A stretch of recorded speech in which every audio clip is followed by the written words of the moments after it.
100만 명 판매 돌파. 재구매 압도적 판매. 남지연 알부민 더 진하게 더 고함량으로 25,500mg에서 31,040mg으로 알부민 복합물 제가 직접 배합했습니다. 남지연 원장의 알부민 2090 울트라 맥스. 간에서 매일 생성되는 알부민, 우리 몸속 혈장 단백질의 주요 성분. 혈액속 핵심 단백질로 영양소가 몸속 곳곳 제대로 전달되게 하는 영양 배달부. 건강상태 지표물질 알부민. 하지만 나이 들면서 알부민 생성 능력 저하. 그래서 드셔야 합니다. 100% 덴마크산 알부민 함량 폭탄 31,040mg. 알부민 특성을 고려. 특허 6종이 집약된 특허 조성물 3종을 더.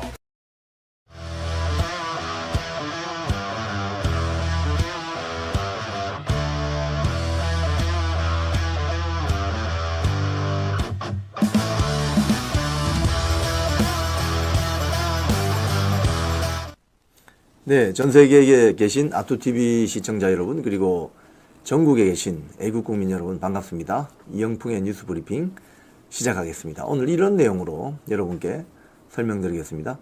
지금 대선 D-55일입니다. 2달도 남지 않았죠. 시간이 별로 없습니다. 이번 대선은 초비상선거죠. 지금 각 당의 대선 후보들도 정해지지 않았습니다. 민주당은 뭐 거의 이재명으로 오늘 뭐 출마 선언을 하는 것 같은데, 지금 국회의원에서는 누가 대선 후보가 될지 알 수 없습니다. 그래서 대선 한 달 전 되어야 국힘당의 대선 후보는 정해지는 것 같아요. 그래서 지금 선관위의 역할이 굉장히 중요한데, 지금 국힘당 선관위가 지금 갈팡질팡입니다. 자기들이 만든 당헌도 제대로 지키지 않고, 그럼 이러면 당헌 당규 왜 만들었냐, 이런 당헌 당규 무용론까지 나오는 어떤 그런 실정입니다. 그런데 출마하겠다는 사람은 15명 이상입니다. 참 놀라운 일이죠. 그 15명이 지금 거론되는 15명 면면을 보면, 지난 윤석열 대통령 탄핵 전국 때 탄핵을 공개적으로 찬성했거나 또는 숨어 있었거나 막판에 말을 바꾸거나 이런 자들이 태반입니다. 지금 국힘당의 어떤 문제점들이 바로 그대로 지금 노출되는 건데요. 이러니 자기 당이 배출한 대통령이 파면되는 그 순간까지 전투력을 발휘는 못하는 거죠. 다 소위 말해서 꿍꿍이가 다 있었던 거죠. 꿍꿍이가. 자, 그래서 오늘은 국민의힘 선관위 문제부터 좀 이야기를 하겠습니다. 먼저 퍼블릭 기사 한번 보겠습니다. 이게 지금 이틀 전 기사인데, 한동훈 새로운 걸림돌, 국민의힘 당헌 대선 출마 못하나, 이게 이틀 전에 나온 기사예요. 이틀 전에. 여기 보면은 이 김민정 의원도 지적을 했는데, 당헌제 71조 2항에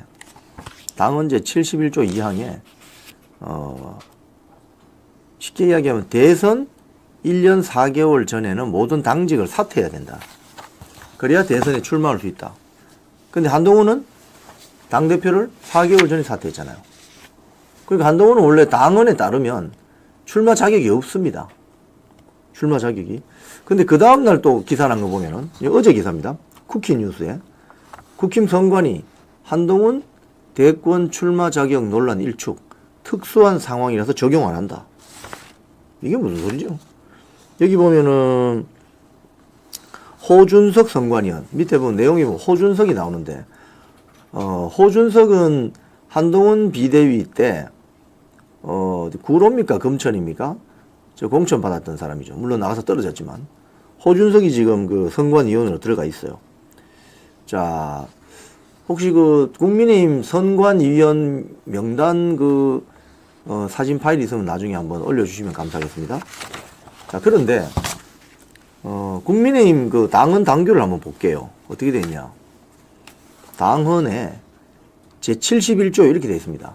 당헌에 어떻게 되어 있냐면, 밑에 쭉 내려보세요. 쭉 내려보시면은 71조 좀 더 내려가 보세요. 네, 저기 보면은 아니, 조금 더 밑에 내리면은, 거기 보면 대통령 후보자의 선출 있죠. 7번.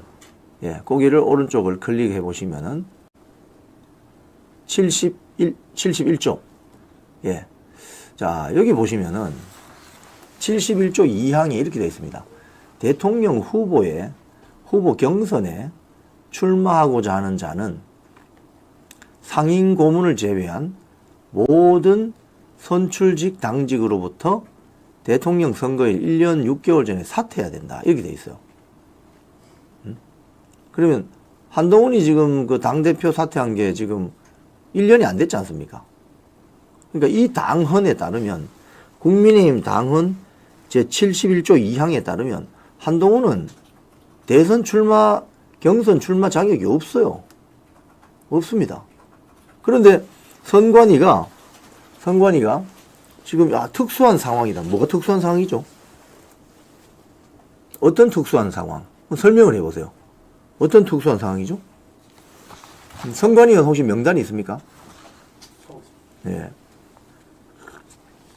국민의힘 지금 선관위가 굉장히 오해를 받는 것 중에 하나가 이거 뭐 특정 후보 만들려고 짠 거 아니야? 미리? 뭐 이런 비판을 받고 있어요. 이 특정 후보 밀어주기 위해서 미리 짠 거 아니야? 이 너무 수상한데? 이런 이야기가 나오고 있는 거죠. 아니 자기들이 만든 당헌 당규를 지키지 않으면서 어떻게 대통령 후보 경선을 진행을 합니까? 말이 안 되는 소리죠.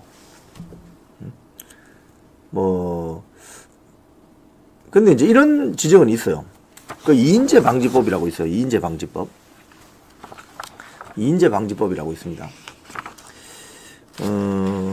나무 위키에 보면 이인재 방지법이라고 떠 있는데, 이게 이제 공직선거법상 쭉 한번 클로즈업을 해주시면은, 공직선거법 제57조 2항에 보면은, 쉽게 이야기하면 이런 겁니다. 당내 경선에 참여한다고, 그 경선에 참여한 자는, 만약에 그 경선에서 떨어진다고 하더라도, 그 해당 선거에 다시 무소속으로 출마하든지 이렇게 못하게 되어 있습니다. 그게 법으로 금지되어 있습니다. 공직선거법상. 그래서 무슨 소리냐. 한동훈이 이번 경선에 참여하는 순간,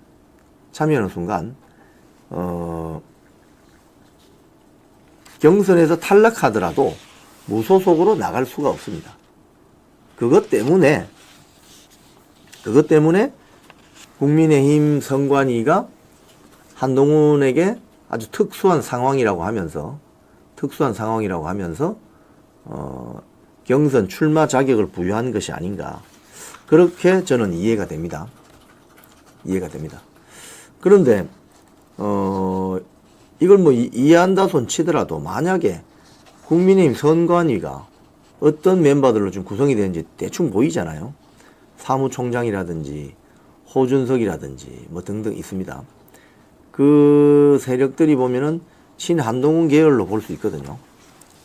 그러면 한동훈을 만들기 위해서 지금 당헌까지 어기나 이런 지적을 받기에 딱 십상입니다. 예, 저기 보면은 총 11명인데 선관위원이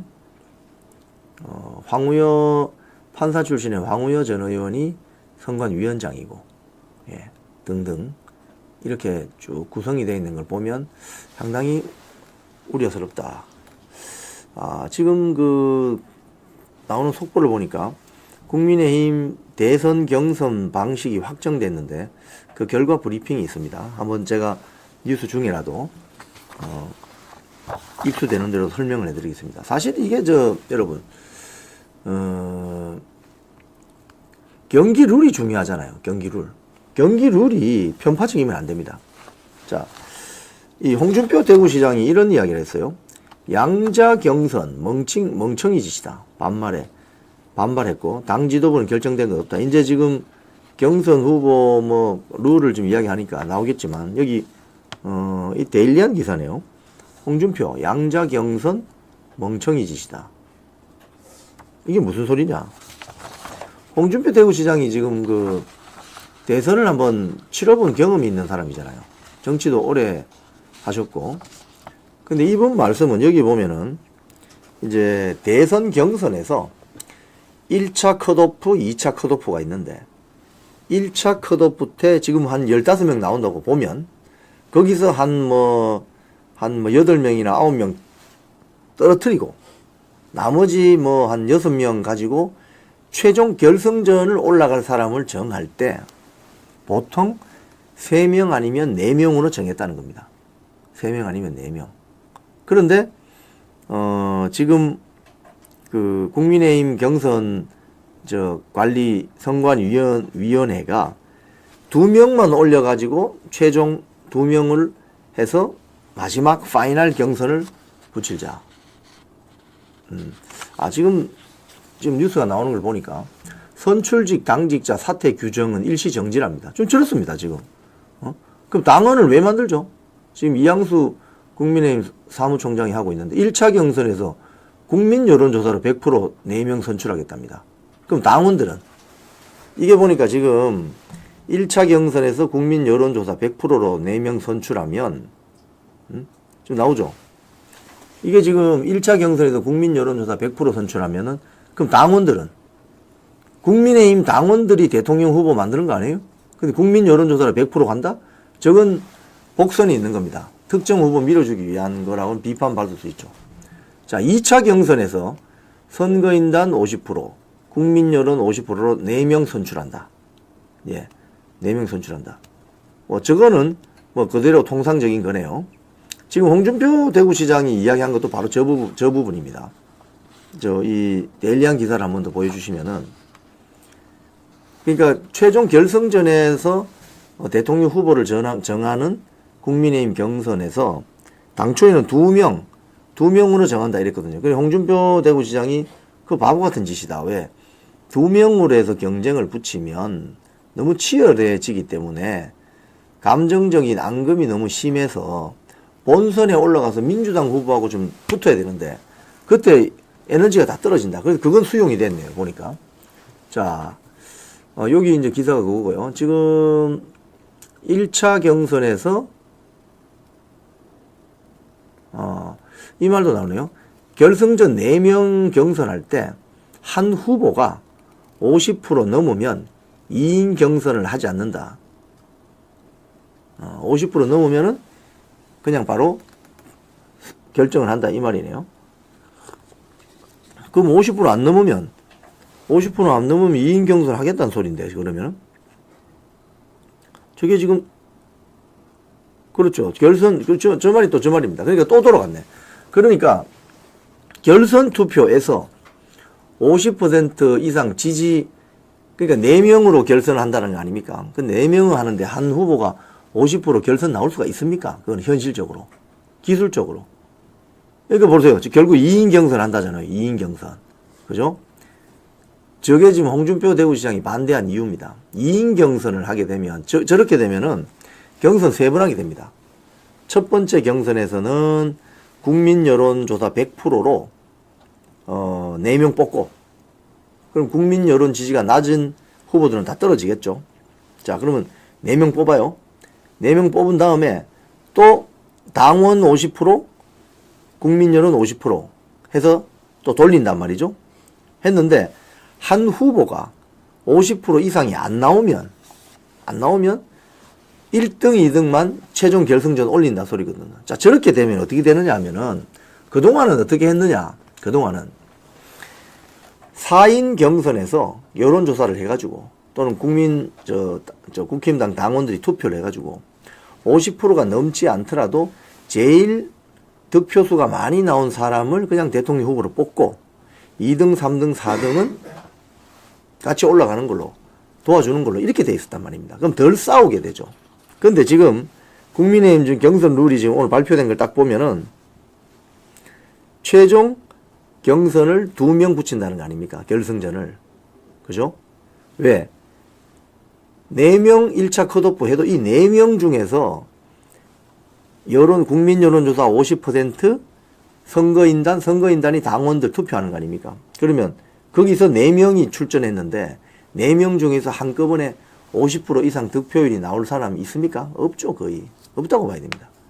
자, 그러면 안 나오면 결국 1등, 2등만 가지고 결선 투표하겠다는 건데, 이렇게 되면 지금, 홍준표 대구시장이 이야기한 것처럼 그동안의 경험상 보면, 두 후보가 진짜,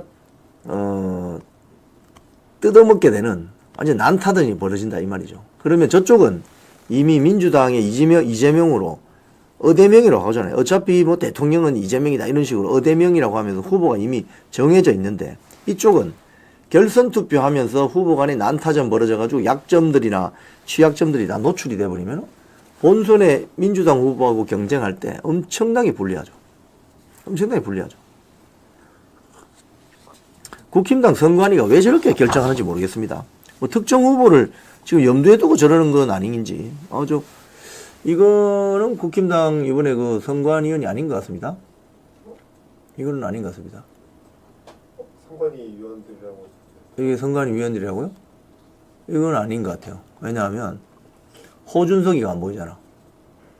호준석이 없고 서병수 전 의원이 들어가 있는 거 보니까 맞네. 예, 박종진 뭐 등등. 여기 보면은 박종진도 있고 양종화, 이재영 맞네요. 지금 보면은 저기 이름이 오늘은 뭐 이재영 씨나 이승환 씨나 뭐 호준석 씨나 호준석이 없네요. 그죠? 이런 분들 친한동훈 계열로 보면 됩니다. 그렇게 지금 언론에서는 많이 다루죠. 본인들 페북이나 이런 거 보면은 친한동훈 계열이 많죠. 지금 뭐 국힘당이 특정 후보를 몰아가는 건지, 지금 오늘 방금 발표된 저런 룰들 보면은 뭐 후보들 사이에 유불리는 있겠습니다만은 결국 당의 유력 후보를 민주당 후보와 붙여서 이기겠다는 생각보다는 상당히 우려스러운 그런 대목이 있을 것 같습니다. 네. 제가 그래서 지금 며칠 전부터 국민의힘 선관위가 지금 약간 편파 시비가 좀 일어날 것 같다. 그래서 여기 뭐 은하수님이 이야기하신 것처럼 서병수 씨의 친동생이 서범수 씨 아닙니까? 울산 울주. 거기가 좀 또 한동훈 보자. 이건 또 뭐죠? 이게 최근입니다. 이게 최근이에요? 뭐 전주혜 씨가 보이고 하니까 이상희. 이게 최근입니다. 이게. 예. 이건 박준태, 이상휘, 전주혜, 뭐 이양수 사무총장, 그리고 황우여 선관위원장, 그 다음에 한 분 건너서 경북 경산의 조지현 뭐 등등. 일단 저기도 호준석은 안 보이는 것 같은데. 예. 선관위원들이 어떤 룰을 가지고 선거에 임하느냐, 이건 굉장히 중요하죠. 후보들에게는 굉장히 중요한 이야기입니다. 자, 선관위 편파 시비 이야기는 요 정도까지 하겠습니다. 지금 출마 러시가 이루어지고 있어요. 오늘 뭐 한동훈도 오늘 국회 앞에서 그 국회 계단 앞에 출마 선언을 한대요. 자, 오늘 중앙일보 기사 보면 이런 게 있습니다. 현역 10여 명이 돕겠다. 보수에서 퍼지는 한덕수 차출론. 이 기사를 보면은 한덕수 총리가 갑자기 차출론이 나와요. 그런데 이 기사를 보면 이런 여기 있습니다. 이 기사를 보면 이런 내용이 있어요. 지금 누가 한덕수 총리를 자꾸 차출을 해야 된다고 주장을 하느냐, 여기 보면 나옵니다. 충청권 4선 박덕흠 의원이 주도하고 있다. 부산의 재선 박수영 의원도 대표적인 한대행 차출론자다. 그런데 여기서 우리가 알 수 있는 거는 뭐냐? 박덕흠 의원하고 정진석 대통령실 비서실장이 먼 친척 관계입니다. 그 말은 배후에 정진석 실장이 조금 그러니까 정진석 실장도 그렇고 박특검 의원도 그렇고 다 충청권 정치인들이잖아요. 그래서 이분들이 한덕수 권한대행의 차출론을 주장하고 있다. 이렇게 볼 수 있는 거죠. 펜앤마이크 기사도 보면 이런 게 나옵니다. 한덕수 추대론의 실체는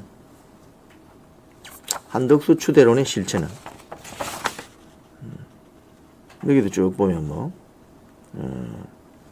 부산 출신의 재선 박수영 의원 이야기도 나오고 박덕흠 이야기도 나오고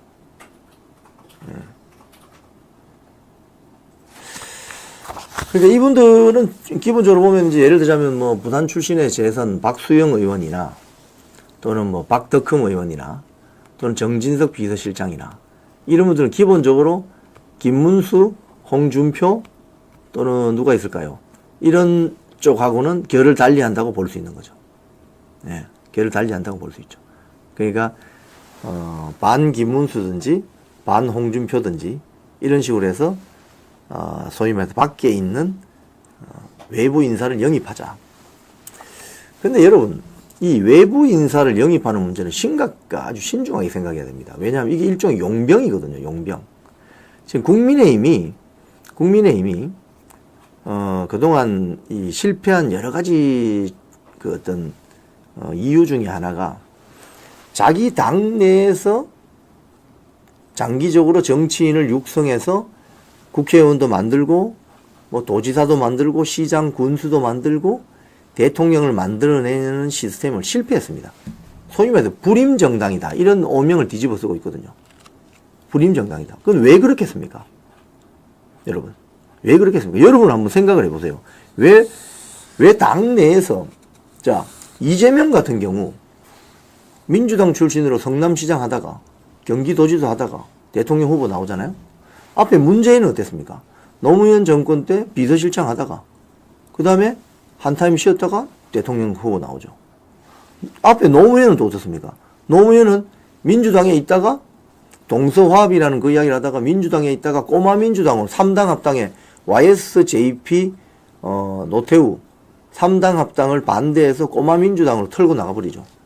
그래서 거기서 성장한 경력을 가지고 있습니다. 그러니까 지금 대한민국 좌파 정당은 내부에서 사람을 키워서 대통령 후보나 국회의원 후보를 만들어내는데 왜 국민의힘은 지난 20년을 한번 복기를 해보세요. 자체에서 큰 정치인들이 없습니다. 윤석열 대통령 마찬가지죠. 윤석열 대통령도 밖에 검찰총장 하던 사람을 데리고 온 거 아닙니까? 또 박근혜 대통령이 원래 국민의힘에서 뭐 어릴 때부터 정치한 건 아니지 않습니까? 아버지의 후광을 얻고 12.12 사태 이후에 전두환 정권 들어서면서 집거하다가 거의 뭐 10년 넘게 집거하다가 불러들인 거 아닙니까? 그러니까 안에서 안에서 성장한 사람들을 후보로 만들어내지 못하면 그게 불임 정당이죠. 왜 그러냐 이거 왜? 제가 생각할 때는 제가 어떤 분석하기로는 국민의힘이라는 어떤 정당 플랫폼을 보이지 않게 장악하고 있는 세력이 있는 거예요. 그 세력이라고 하는 것은 일종의 아버지가 국회의원 했거나 아버지가 정치 명방가 출신의 사람들이 안에 들어와서 좌지우지하는 거. 쉽게 말하면 세습정당. 그죠? 또 지역적인 연고를 가지고 강력한 카르텔을 형성하고 있는 세력. 이런 세력들은 결국은 대통령제보다는 내각제를 선호하게 되어 있습니다. 왜? 자기 지역, 예를 들자면 경상도 지역, 부산, 울산, 경남 지역, 대구, 경북 지역에 강력한 지역 카르텔을 가지고 있는 정치 세력이 있다면 대통령제 할 때마다 대통령 한 번씩 바뀔 때마다 그 난리를 치는데 내각제 하면 훨씬 좋죠. 그래서 내각제 이야기가 나오는 이유가 그런 배경이 있습니다. 그래서 국민의힘 내부의 의사결정을 하는 일반 국민들 눈에는 잘 안 보이는 세력이 있는 거예요. 그 세력들이 선거 때마다 어디 듣도 보도 못한 사람들 데리고 와서 공천을 줘버렸잖아요. 한동훈도 마찬가지 아니었습니까? 한동훈도 어떻게 보면은 국민의힘 비대위원장이 되고 나서 그 비례대표 추천하는 거 보셨죠, 여러분? 듣도 보도 못한 우리가 한지아를 압니까? 응? 김소희, 김예지를 압니까? 그리고 울산 남구갑의 김상욱이를 압니까? 응? 뭐 대구의 우재준을 압니까? 그러니까 그동안 국민의힘이나 또는 우파 진영에서 문재인 정권 5년 동안 싸워왔던 그런 애국 전사들을 주요 포스트의 전사로 쓰냐고요? 안 쓰잖아요. 그리고 선거 때마다 듣도 보도 못한 사람들이 나타납니다. 그건 뭐냐? 그거는 결국은 밀실공천 아니면은 돈선거로 전락할 우려가 있는 거죠. 그래서 지금 국민의힘 정당의 전투력이 지금 이 모양 이 꼴이다. 이런 지적이 많이 나옵니다. 여러분 어떻게 생각하세요? 댓글 한번 쓰실 수 있으면 한번 해보세요. 여러분이 생각하는 지금 국민의힘의 문제점. 자, 오늘 중앙일보에 이런 기사가 났습니다. 원희룡 대선 불출마 선언. 원희룡 장관은 오히려 아주 담백합니다. 대통령 탄핵된 건 나에게도 큰 책임이 있다. 그래서 이번 대선에 출마하지 않겠다. 이런 목소리 내는 사람이 좀 나와야 됩니다. 사실은. 여기 내용 보면 제가 지난 대선 선대위 정책본부장으로 국토교통부 장관으로 참여했던 윤석열 정부가 대통령 탄핵을 맞았고 저에게도 큰 책임이 있다. 그래서 출마하지 않겠다. 솔직하죠? 이런 분은 솔직한 분이라니까요. 자, 어제 출마하신 분들 좀 보겠습니다. 뉴데일리 기사를 보면은 이걸 볼까요? 아시아투데이 사설을 봅시다. 아시아투데이 사설. 사설이 아니고 이거네. 기사입니다. 김문수. 깨끗한 제가 피고인 이재명 이긴다. 어제 국회에서 그 사진을 보여주시면은 출마 공식 선언을 했습니다. 근데 여기 보면은 제일 왼쪽에 서 있는 사람이 박수영 의원입니다. 부산 내. 박수영 의원이고, 그 다음에 인요한 의원이 있고, 제가 그 동영상을 어제 봤는데, 이만희 의원이 있길래 김문수 장관이, 이만희 의원님도 여기 오세요. 이래서 같이 이제 도열해가지고 저렇게 출마 선언을 하더라고요. 근데 뒤에 서 있는 사람들은 청년 정치인들인 것 같습니다. 예. 근데 여기에서 김문수 장관이 뭐라고 이야기했느냐. 뭐 이런 공약들 이런 거야 뭐 지금은 정리된 게 아니니까 제가 뭐 이야기할 필요는 없을 것 같고, 이재명 민주당 대표하고 대결을 하면 김문수가 이재명을 이긴다. 부패한 지도자는 나쁜 정책을 만들어 나라를 망치고 만다. 12가지 제목으로 재판받고 있는 피고인 이재명을 상대하기에는 가진 것 없는 깨끗한 손 김문수가 제격이 아니겠냐. 이러면서 자기는 자기 앞으로 든 재산은 서울 관악구 봉천동에 있는 국민주택 아파트 하나 하고 약간의 예금 뭐 이렇게 이야기하더라고요. 또 본인이 또 이런 이야기도 하더라고요. 그러니까 40살이 될 때까지 본인은 혁명가를 꿈을 꿨는데 40살이 되고 소비에트 공화국이 해체되면서 정신을 번쩍 차리고 혁명가의 꿈을 접었다. 이런 이야기를 하더라고요. 그래서 이제는 너무나도 좌파 진영을 잘 알기 때문에 자기에게 맡기면 잘할 수 있다. 이런 이야기를 했습니다. 그래서 뭐 보니까 여러분들도 뭐 김문수 전투력 최강 뭐 이런 이야기를 하더라고요. 자, 그리고 아시아투데이 또 기사를 보니까 홍준표 대구시장도 모병제 확대, 군 가산점 제도 부활이야. 지금 홍준표 대구시장은 다음 주 월요일 날 그 여의도 대합빌딩이라고 거기서 출정식 겸 출마 선언을 하는데요. 지지자들이 많이 올 것 같습니다. 그런데 지금 홍준표 대구시장이 이렇게 뉴스에 이슈가 되는 거는 구체적인 공약을 통해서 계속 뉴스가 되고 있어요. 지금 홍준표 대구시장이 지금까지 한 주요 공약들 보면은 헌법재판소를 폐지해야 된다. 헌법재판소를 폐지해서 판사 4명을 충원해서 대법원의 헌법재판부를 만들어야 된다. 이런 이야기를 했고, 그 다음에 나온 게 이 모병제 확대입니다. 군 가산점 제도 부활해야 된다. 모병제라는 걸 아시는 것처럼 지금 우리나라는 대한민국의 모든 남자는 군대에 가게 돼 있지 않습니까? 국민개병제입니다. 근데 실제로 전투력을 발휘하는 것은 소위 말해서 계급으로 치자면 하사에서 주임 원사까지 있는 그 하사관들, 부사관들이 정말 군 전력이 아주 중요하죠. 그래서 그 부사관들을 어떤 모병을 해서 월급을 조금 확보를 하고 이래서 모병제를 확대해야 된다. 그리고 국민개병제로 군대에 가는 우리 남성들을 위해서는 군 가산점 제도를 부활하는 게 맞다. 사실 지금 뭐 군대 가서 사실 뭐 30여 년 전에 제가 군대에 있을 때만 해도 병장 한 달 월급이 12,000원이었습니다. 그 당시에.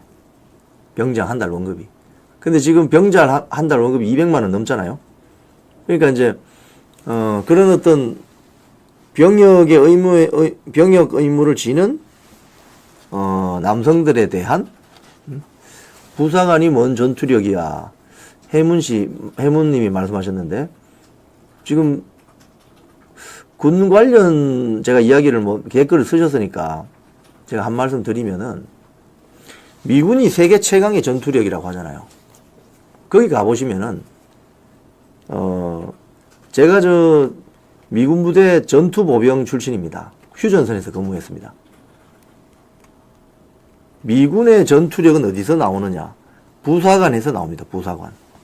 소위 말해서 상병부터 부사관이 되거든요. 상병, 병장, 하사, 중사, 상사. 그 사람들이 직업 군인으로서 철저하게 육성이 됩니다. 그래서 일반 사병으로 입대하는 사병들의 제일 큰 꿈은 소위 말해서 특무상사, 뭐 영어 그 계급으로 하면 서전 메이저라고 합니다. 서전 메이저. 서전이 병장이거든요.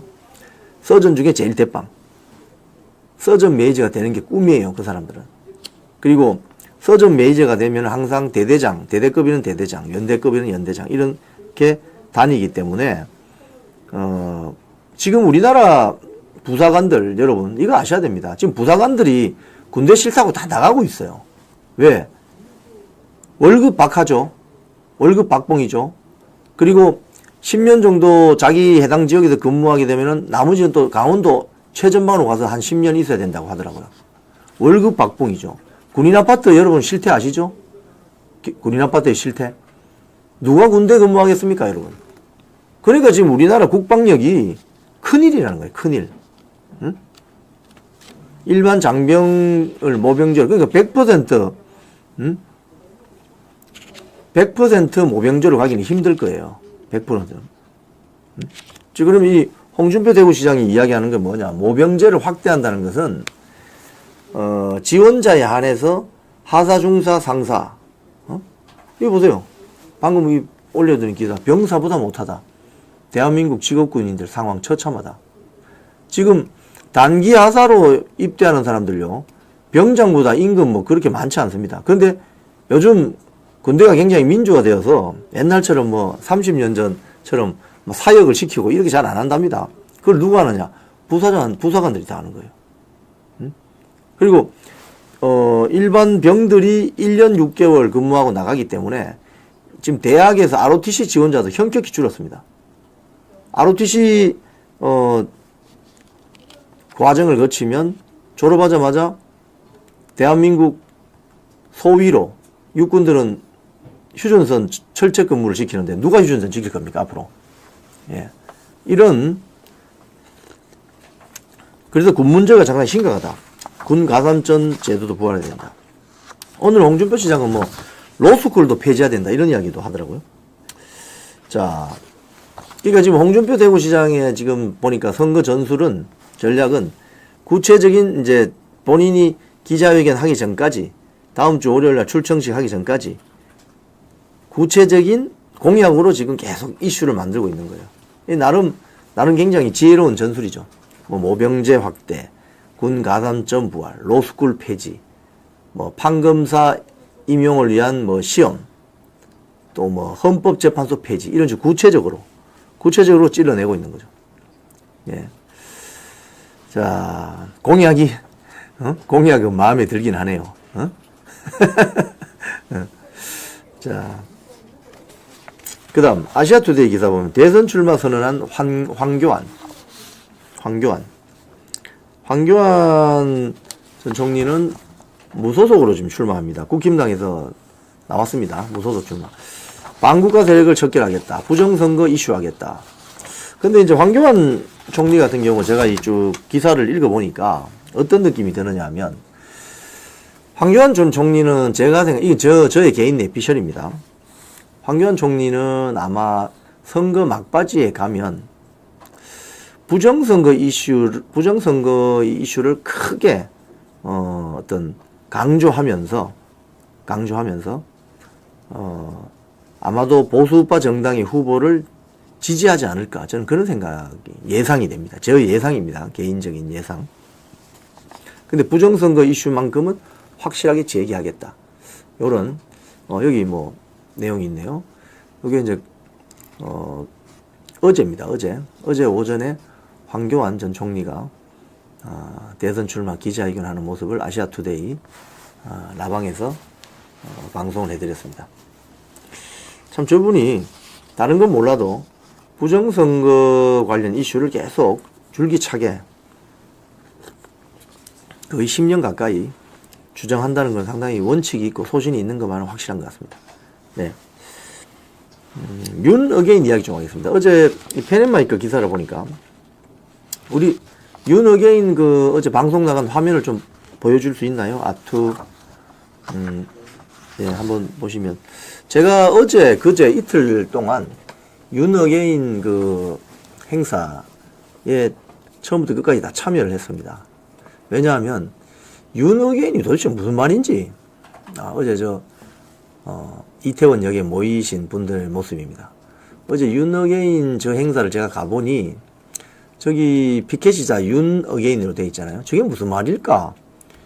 굉장히 지금 궁금했어요. 그래서 제가 어제가 수요일이었죠. 수요일 그리고 화요일 날부터 시작을 했는데 이게 이제 오늘도 행사를 합니다.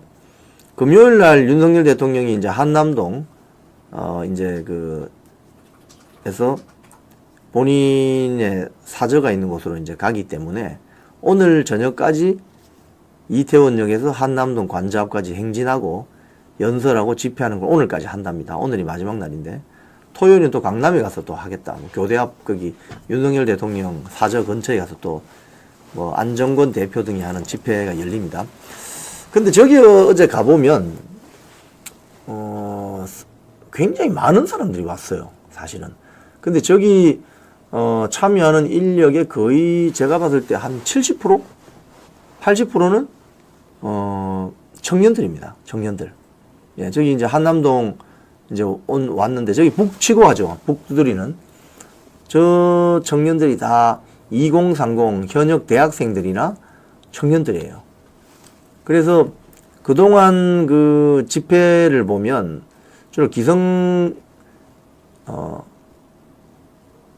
소위 중년층 이상이 많이 집회에 나와서 집회를 주도하고 주최하고 그랬는데 이거는 순수하게 2030 청년들이 주도합니다. 예. 그래서 뭐랄까 저런 어떤 청년들이 직접 나와서 주최하고 저 청년은 서울 서부지방법원 사태와 관련해서 아주 고초를 겪었다는 그런 내용으로 어제 아주 강렬하게 연설을 하는데 윤석열 대통령이 좀 돌아와줬으면 좋겠다 뭐 이런 이야기를 하면서 윤 어게인을 외치더라고요. 자 여기서 제가 윤 어게인이 그 뭐냐 그러면 저 우리 2030 청년들이 무슨 이야기 하는지 우리가 어떤 우리 중장년층이 좀 알아야 될 것 아닙니까? 그래서 제가 어제 가서 잘 들어봤습니다. 어제 그제 제가 내린 결론은 그겁니다. 윤 어게인은 뭐냐? 이번 탄핵 정국 과정에서 윤석열 대통령이 보여준 그 정신을 이어받아야 된다. 이 소리입니다. 그럼 윤석열 대통령의 정신은 뭐냐?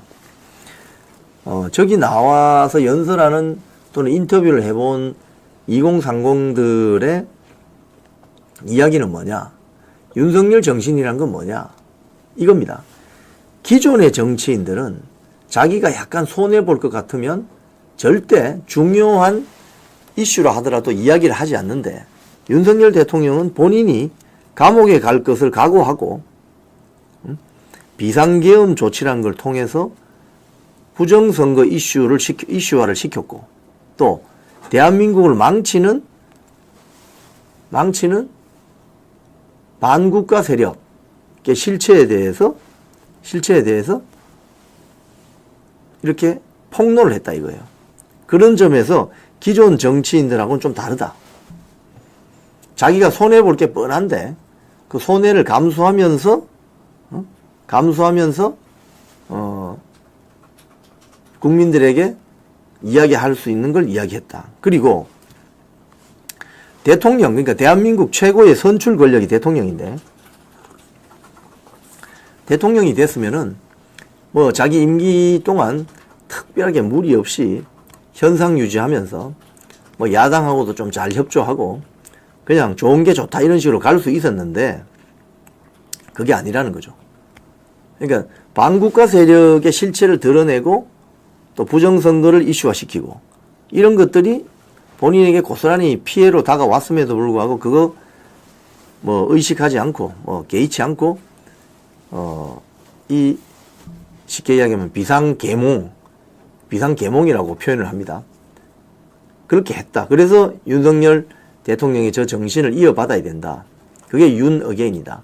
일부에서는 뭐 윤석열 대통령 재출마가 가능하다는 지적도 하지만 그건 현실적으로 불가능합니다. 그거는.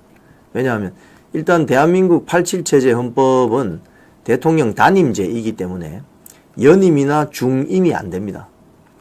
그래서 그런 게 있고, 또 윤석열 대통령이 파면이 되었기 때문에, 일단 법률적으로는 파면이 되었기 때문에 국가공무원법상 재출마가 어렵다고 볼 수 있죠. 다만 저는 현장에서 얻은 결론은 그겁니다. 얻은 결론. 제가 현장에서 여러분들 로부터 들은 어떤 인터뷰 내용이나 연설 내용을 곰곰이 들어보니까 제가 나름대로 얻은 결론은, 그러면 윤석열 대통령이 출마하기가 사실상 불가능하니까 윤석열 대통령의 어떤 저런 정신을 이어받는 사람이 우파 정당 플랫폼에서 나와야 되는데, 그게 누굴까? 그 점을 지금 이 광장에 나온 저런 분들이 이제 이야기하는 거죠. 저분은 제가 뒤에 있는 어제 어묵탕 푸드트럭을 제가 준비를 했었거든요. 제가 후원을 했습니다. 거기서 만난 분들 제가 이렇게 쭉 인터뷰를 해봤는데, 저분은 또 부정선거 이슈에 대해서 많이 이야기 하시더라고요. 그래서, 그런 걸 이슈화를 해준, 윤석열 대통령이 참 고맙다. 뭐 이런 이야기를 하시는 장면을 제가 봤습니다. 그래서 저기 오신 분들 상당수가 상당히 애국자들이세요. 정말 애국자들이십니다. 많이 오셔가지고 저기 제가 어묵탕을 어제 한번 쏘았습니다. 밤 되니까 조금 쌀쌀해지기도 하고, 어묵탕을 제가 한 2,500인분 쐈습니다. 네. 저렇게, 네. 저렇게 오늘 저녁에도 저 현장에서 퍼레이드하고, 에이프릴님, 어제 오뎅 맛있었어요. 감사합니다. 네. 잘 드셨다니까 고맙습니다. 날씨가 밤 되면 9시 넘으면 쌀쌀해요. 집회가 한 10시 넘어까지 하기 때문에, 오늘 혹시 이 방송 보시는 분들 중에 후원하실 분들은 또 후원하시기 바랍니다. 또 다른 분들도 저렇게 푸드트럭, 사실 윤석열 대통령 탄핵 국면에서 한남동 집회할 때 1월달, 2월달 저기 푸드트럭 보내주신 분들 많죠. 예. 그런 분들의 후원이 있었기 때문에 저기 나오신 애국 국민들이 좀 지치지 않고 소위 말해서 투쟁을 이어갈 수 있었습니다.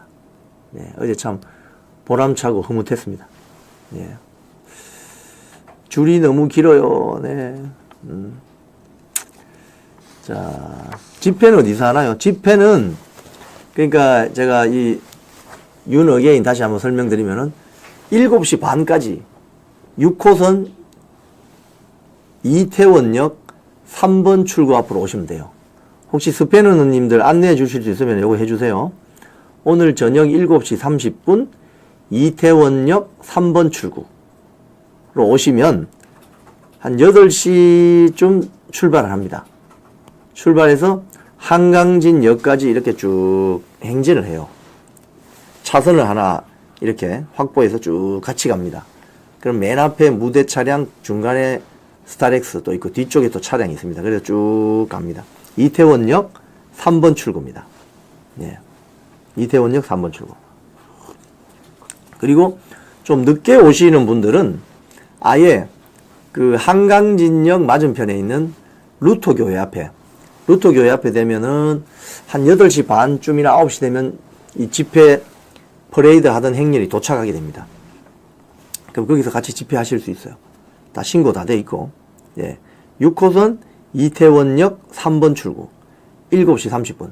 네, 저기 걸어서 저 장면은 이제 한강진역을 지나서 루터교회 쪽으로 넘어가는 그 횡단보도로 경찰들이 안내하는 모습입니다. 근데 어제 보니까 육교가 지금 공사한다고 육교가 폐쇄되어 있습니다. 그래서 한강진역에서 루터교회 쪽으로 넘어가는 육교가 지금 폐쇄되어 있습니다. 그래서 저렇게 다 같이 걸어서 한강진역에서 루터교회 쪽으로 걸어갑니다. 네. 네. 그래서 오늘 시간 되시는 분들은 7시 30분 이태원역 3번 출구 가시면 됩니다. 네. 자, 펜앤마이크 기사 한번 보겠습니다. 자유대한호국단하고 자유시민 3.0이 시민단체입니다. 윤석열 탄핵 찬성 표결안 국민의힘 국회의원들 징계해야 된다. 이런 성명을 발표했어요. 이 성명 내용이 상당히 좀 공감이 갑니다. 여기 보면은 4월 6일 국민의힘 의원총회에서 강민국 의원이 조경태, 김상욱 의원을 실명으로 거론하면서 당론을 깃털같이 어기며 무시하는 자들과 어떻게 당원으로 함께 갈 수 있겠냐 이렇게 지적했다고 합니다. 박상웅 의원 또한 다른 동료와 당 전체를 매도하는 행위야말로 해당 행위다 하면서 탄핵 찬성 의원들의 행위를 규탄했다고 합니다. 근데 밑에 보면 그럼에도 불구하고 조경태는 탄핵에 찬성한 12명의 의원이 없었다면 국민의힘이 존재할 수 있었겠냐 는 망언을 일삼았다고 해요. 또 김상욱은 윤석열 대통령 파면에 눈물을 흘리며 4월 4일을 민주주의 기념일로 국경일로 제정하자는 발언까지 했다고요. 또 안철수는 당의 존립 기반을 흔드는 행위에 참여, 대선 경선 출마 의사까지 밝히며 조직 질서를 조롱하고 있다. 뭐 이런 내용입니다. 그래서 이런 사람들에 대한 당윤리위 회부 및 징계 절차가 진행이 돼야 된다. 지금 뭐 여러분들 이거 보면은 여러분 이해되세요? 자기 당이 만드는 대통령을 자기들이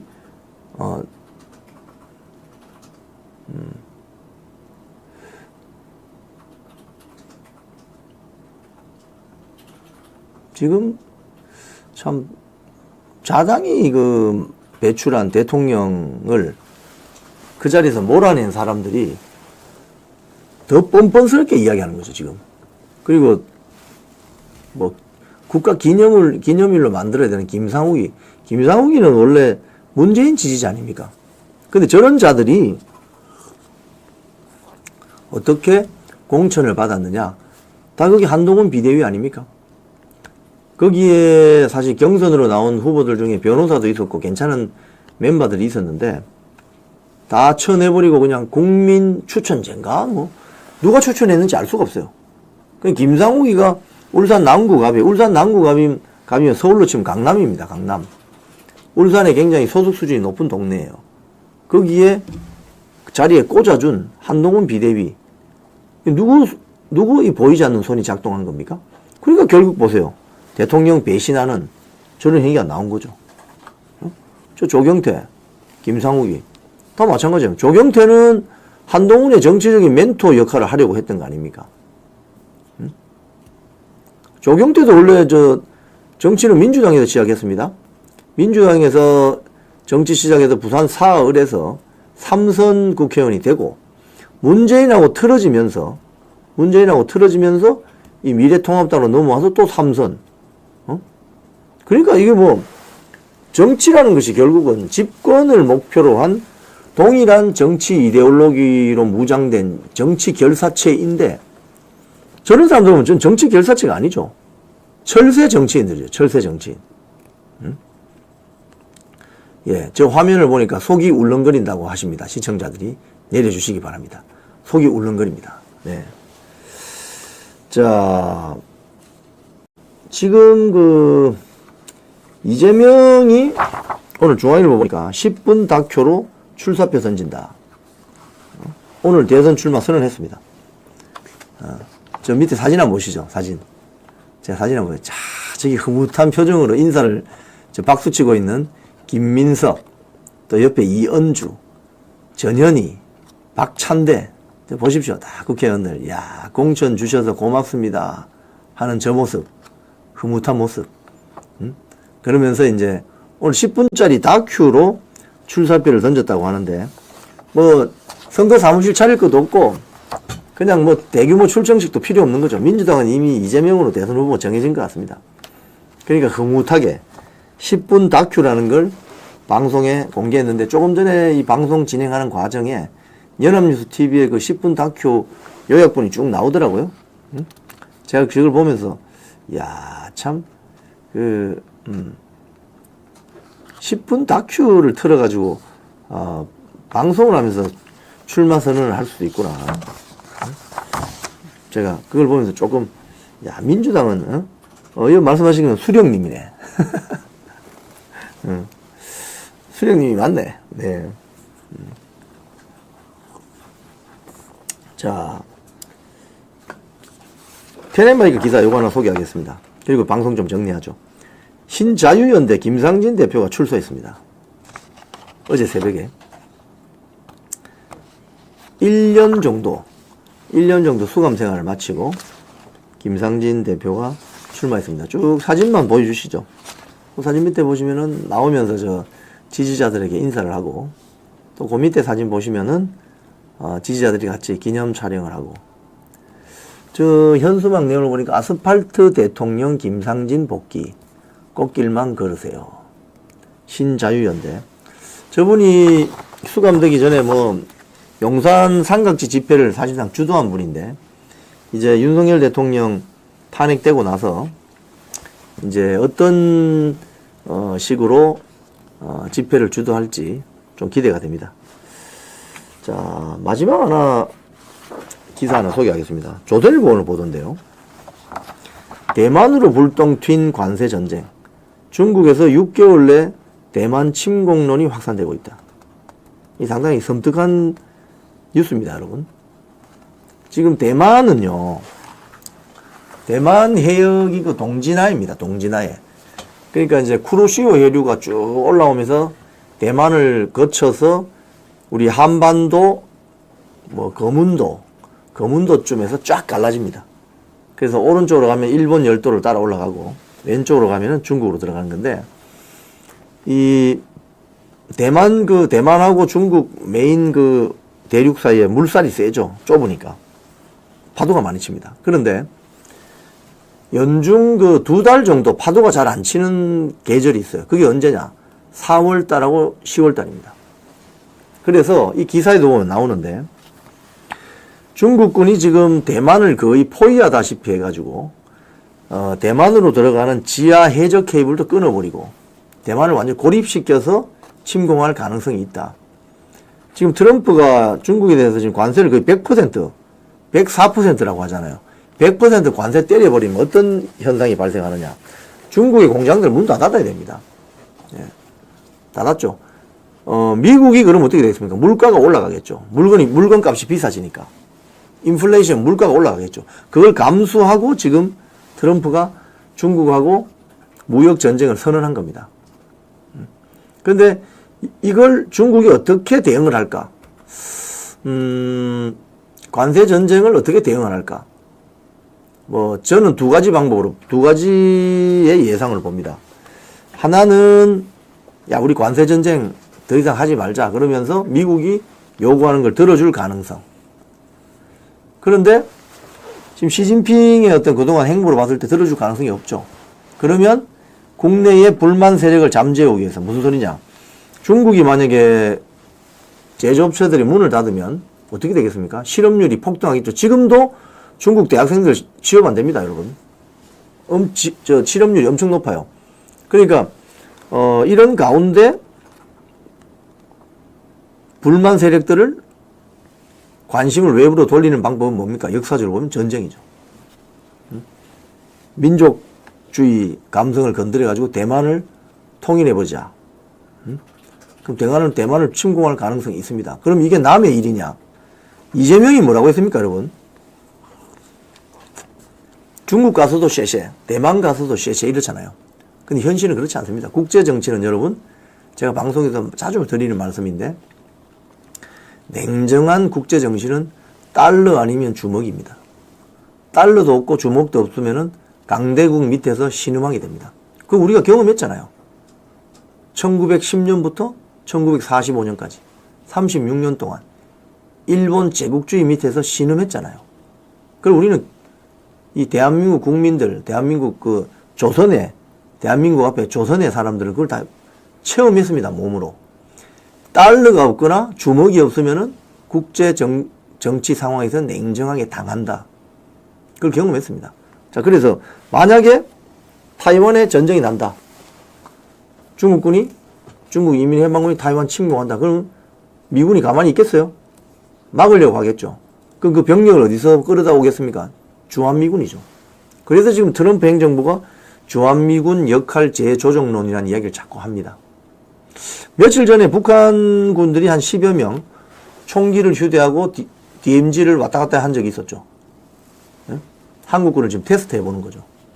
그래서 저는 4월달하고 10월달 타이완 섬 주변에 파도가 안 치는 그 시기에, 지금 4월달입니다, 여러분. 중국 인민해방군이 타이완을 침공할 가능성을 배제할 수 없다. 그렇기 때문에 그건 바로 대한민국 안보에도 직결된다. 주한미군이 차출되면 어떻게 됩니까? 휴전선을 한국군 단독으로 지켜야 되죠. 그런 문제가 발생하는 겁니다. 그 문제가 우리가 모르는 사이에 바로 일어날 수도 있다. 이 점을 말씀드립니다. 자, 오늘 뉴스 브리핑 정리하겠습니다. 오늘 저는 이런 내용으로 여러분께 말씀드렸습니다. 국힘 선관위 편파 논란이 있다. 대선은 지금 불과 55일밖에 남지 않았다. 오늘 국힘 선관위가 발표한 경선 룰을 보면 약간 특정 후보를 밀어주는 듯한 그런 오해를 살 수도 있는 부분들이 있다. 그리고 국민의힘 최종 대통령 후보는 5월 3일 정해진다. 당초 4월 30일이었거든요. 근데 조금 늦춰서. 지금 보면은 지금 그 연합뉴스 저 장면을 좀 보여줄 수 있나요? 저 달력을. 4월, 지금 오늘이 다음 주 4월 14, 15일 날 후보 등록하고 16일 날 바로 1차 경선 진출자 발표하고 쭉 가서 1차 컷오프, 2차 컷오프, 3차 결승전, 결선 투표까지 해서 2명을 결승전에 올려서 이렇게 해서 6월 3일 대선을 한다. 5월 3일 날 국민의힘 대통령 후보는 정해진다. 딱 대선 한 달 전이네요. 지금부터 이제 시작이 된 거죠. 당은 당규 무용론도 나온다. 자, 광고 하나 하겠습니다. 알부민 2090 울트라 맥스입니다. 남재현 원장이 직접 배합한다고 하는군요. 직접 배합하는 알부민 2090 울트라 맥스. 먹기 간편합니다. 아뚜TV 시청자님들은 밑에 번호 1522-2429로 전화하시면은 60병 2박스 사시면은 30병 1박스 더 드린다고 합니다. 그래서 2병 값으로 총 2박스 값으로 총 3박스를 살 수 있습니다. 1522-2429 알부민 2090 울트라맥스 남재현 원장이 직접 배합한 겁니다. 아투TV 시청자님들은 한번 전화해 보시면 1522-2429 전화하시면 되겠습니다. 네, 오늘 뉴스 브리핑 여기까지 하겠습니다. 제가 내일은 개인적인 일정이 있어서 방송을 휴방하겠습니다. 월요일 날 뵙도록 하겠습니다. 고맙습니다.